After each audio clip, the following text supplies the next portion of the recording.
बिस्मिल्लाहिर्रहमानिर्रहीम। अस्सलामुअलैकुम रहमतुल्लाहि वबरकातुहू। लाखों करोड़ों दरूद सलाम नबी करीम सल्लल्लाहु अलैहि वसल्लम पर और आपकी हाल पर। आज बेटा हमारा टॉपिक है advantages and disadvantages of range, mean deviation, quartile deviation, standard deviation and variance. इन्हें हम मेरिट्स और डीमेरिट्स भी कह सकते हैं। टॉपिक शुरू करने से पहले मैं एक बात इंडिकेट करना चाह रहा हूँ कि जो गुड का सिंबल है वो एडवांटेज या मेरिट के लिए, और जो क्रॉस का सिंबल है वो डिसएडवांटेज या डीमेरिट के लिए। तो स्टार्ट करते हैं। It is easy to understand. Range जो है उसे हम आसानी से समझ सकते हैं, क्वार्टल डेविएशन को भी समझ सकते हैं, लेकिन मीन डेविएशन, वेरिएंस और स्टैंडर्ड डेविएशन को समझना थोड़ा मुश्किल है। It is easy to calculate. Range को कैलकुलेट करना बड़ा आसान है क्योंकि मैक्सिमम में से मिनिमम वैल्यू आपने निकालनी है। क्वार्टल डेविएशन को समझना भी बड़ा इजी है। दो वैल्यूज़ आपको चाहिए, एक क्वार्टल 1 और एक क्वार्टल 3, तो उनका हाफ डिफरेंस आप लेंगे तो क्वार्टल डेविएशन आ जाएगी। ये मीन डेविएशन, वेरिएंस और स्टैंडर्ड डेविएशन जो है ये थोड़ा मुश्किल है। It is defined by formula. सबका अपना ज़ाती फार्मूला है। Range, mean deviation, quartile deviation, variance, सबके लिए अपना फार्मूला यूज़ होता है। It is based on all observation. जो मीन डेविएशन है, जो वेरिएंस और स्टैंडर्ड डेविएशन है, ये तमाम ऑब्जर्वेशन पे बेस करता है, लेकिन जो रेंज और क्वार्टल डेविएशन है ये तमाम ऑब्जर्वेशन के ऊपर बेस नहीं करता। ये इनका डीमेरिट है। Capable of algebraic treatment. जो रेंज और क्वार्टल डेविएशन है इसमें कोई अलजेब्रिक ट्रीटमेंट यूज़ नहीं होता, जबकि मीन डेविएशन, वेरिएंस और स्टैंडर्ड डेविएशन के अंदर हम लोग अलजेब्रिक ट्रीटमेंट यूज़ करते हैं। Not affected by extreme values. जो रेंज है ये इफ़ेक्ट हो जाता है एक्सट्रीम वैल्यू से। मीन क्वार्टल डेविएशन जो है ये इफेक्ट नहीं होता क्योंकि आपने Q1 और Q3 लेना जो कि लोकेशनल वैल्यूज़ हैं, तो इस वजह से इन पे भी कोई असर नहीं होता। लेकिन मीन डेविएशन, वेरिएंस और स्टैंडर्ड डेविएशन है ये इफ़ेक्ट होते हैं एक्सट्रीम नंबर से। Open and data. अगर आपका डाटा ओपन एंड होगा तो ऐसी सिचुएशन के अंदर आप रेंज मालूम नहीं कर सकते। क्वार्टल डेविएशन आप मालूम कर लेंगे, मीन डेविएशन, वेरिएंस और स्टैंडर्ड डेविएशन ये भी आप मालूम नहीं कर सकेंगे।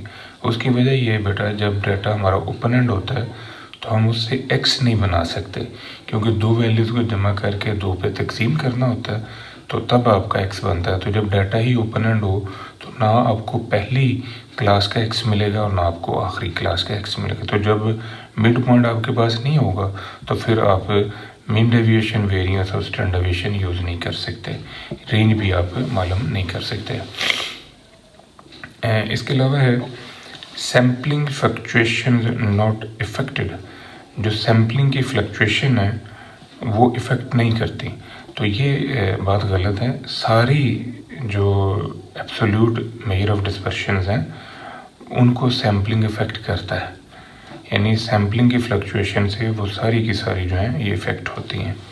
अगर हमारा डाटा क्वालिटेटिव होगा तो फिर हम कोई भी चीज़ मालूम नहीं कर सकते, ना रेंज मालूम कर सकते हैं, ना क्वार्टल डेविएशन, ना मीन डेविएशन, ना वेरिएंस और ना ही standard deviation. Participate in further analysis. कौन सी वैल्यू है जो फर्दर एनालिसिस में यूज़ होती है? तो रेंज जो है इसको हम यूज़ करते हैं फर्दर एनालिसिस के अंदर। इसके अलावा स्टैंडर्ड डेविएशन जो है इसे भी हम फर्दर एनालिसिस में यूज़ करते हैं। रेंज हम क्वालिटी कंट्रोल की लिमिट्स मालूम करने के लिए करते हैं। स्टैंडर्ड डेविएशन डाटा का सिक्योरनेस मालूम करने के लिए यूज़ होता है। इसके अलावा कंसिस्टेंसी मालूम करने के लिए हम यूज़ करते हैं। Provide basis for comparison. जो रेंज है और स्टैंडर्ड डेविएशन है ये कंपैरिजन के लिए बहुत ज़्यादा इस्तेमाल किया जाता है, यानी 2 या 2 से ज़्यादा डाटों को अगर आपने कंपेयर करना हो और उनकी इफ़ेक्टिवनेस को स्टडी करना हो तो फिर आप रेंज और क्वार्टल डेविएशन पे ज़्यादा बिलीव करते हैं। Extreme secured distribution. अगर हमारा डाटा एक्सट्रीम सिक्योर्ड ये है बेटा कि या तो आपकी डिस्ट्रीब्यूशन जो है वो लेफ़्ट साइड को ज़्यादा चली गई है या फिर वो राइट साइड को ज़्यादा चली गई है, तो ऐसे डाटे को हम कहते हैं एक्सट्रीम स्क्यूड। तो जो क्वार्टल डेविएशन और रेंज है ये एक्सट्रीम स्क्यूड डिस्ट्रीब्यूशन के अंदर जो है ये इफेक्ट होती हैं, जबकि मीन डेविएशन, वेरिएंस और स्टैंडर्ड डेविएशन पे कोई असर नहीं हो रहा होता। Widely used measure of dispersion, जो सबसे ज़्यादा यूज़ किया जाता है मेजर ऑफ डिस्पर्शन, वो रेंज है और एक स्टैंडर्ड डेविएशन है। ये दोनों मेजर ऑफ डिस्पर्शन जो है सबसे ज़्यादा हम इस्तेमाल करते हैं। ओरिजिन चेंज, अगर आप अपने डाटे का ओरिजिन चेंज करें, ओरिजिन चेंज से मुराद बेटा ये है कि आपने अपने वेरिएबल के अंदर कोई रकम प्लस की है या माइनस की है। तो किसी भी वेरिएबल की ट्रांसफॉर्मेशन में जहां आपने कोई वेरिएबल नया बनाया हो प्लस या माइनस करके कोई रकम, तो ये पांचों मेजर ऑफ डिस्पर्शन जो हैं इन पे कोई असर नहीं होता। यानी जो मेजर ऑफ डिस्पर्शन रेंज है, quartile deviation, mean deviation, variance, standard deviation है, ये इंडिपेंडेंट ऑफ ओरिजिन है। स्केल चेंज से इफेक्ट होता है। अब जो स्केल चेंज अगर आप करेंगे, स्केल चेंज से मुराद क्या है कि आपने अपने वेरिएबल को ट्रांसफॉर्म किया इनटू न्यू वेरिएबल, और न्यू वेरिएबल में जो आपने इसकी ट्रांसफॉर्मेशन की है तो आपने यहाँ रकम को मतलब वेरिएबल को किसी स्पेसिफिक रकम से आपने ज़रब दी है या वेरिएबल को किसी स्पेसिफिक रकम पे तकसीम किया है, तो इसे हम कहते हैं स्केल चेंज करना। तो जब आप स्केल चेंज करते हैं बेटा तो ये सारी जो चीज़ें हैं ये बदल जाती हैं। रेंज भी, quartile deviation, mean deviation, variance and standard deviation, इनकी वैल्यूज़ में फ़र्क आता है। यूनिटलेस, तमाम एब्सोल्यूट मेजर ऑफ डिस्पर्शन जो हैं ये यूनिट बेस होते हैं, यूनिट लेस नहीं होते। हाँ, इनके जो रिलेटिव मेजर ऑफ डिस्पर्शन है वो यूनिट लेस होता है। यानी जो एब्सोल्यूट मेजर हैं जैसे range, quartile deviation, mean deviation, variance and standard deviation है, तो आपको इनके साथ इनका यूनिट आप यूज़ करते हो। यानी डाटा, जिस डाटे से आपने ये चीज़ें निकाली हैं उस डाटे का यूनिट जो है वो आंसर के साथ लिखा जाएगा।